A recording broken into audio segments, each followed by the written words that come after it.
আমি আইছি মুখ হাত ধুইয়া বাতুত নাস্তা ফাস্তা খারিয়া আইয়া মেশিন আইয়া বই থাকছি এখন যেতাম কি ডিউটি। হাই গাইজ, আজ আমি সকাল সকাল গাড়ি লইয়া যাই আর পিছনে আনি রাস্তা আচানক টার্নিং লইয়া দেখি গীতা গাড়ি একটা অ্যাক্সিডেন্ট হয়ে গেছে টার্নিং এর মাঝামাঝি। ওই দেখো গাড়িটা সামনে, পুরা সামনে গাড়িটা দেখো কিভাবে অ্যাক্সিডেন্ট হয়েছে।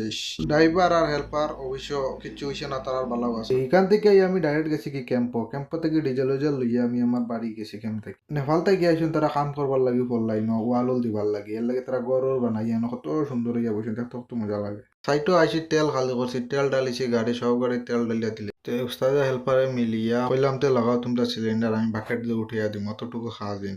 ওরা তারাত লাগানি লাগিয়া লাগিয়েছে উল্টা, এখন গুড়িয়া লাগতো মেশিন গুড়ানি লাগে, পরে মেশিন গুড়াইয়া লাগাই দিলাম। লাগতো মেশিনের অপারেটার উপরে উঠিছে আমার সিগন্যাল মারার লাগে, এই জায়গাত লাগাইতে আমরা বাঁকা কষ্ট হয়ে গেছে। পরে যাই হোক টানি টুনি করি এক সাইড লাগাইছি, এটা বহুত কষ্ট হয়ে গেছে। হাত উত্তরালে চলিয়ে আসলো। তো মেশিনে কাজ করতে করতে হয়ে গেছে খানির টাইম, তখন আমার লাগে খানি আনা যেতে লাগে।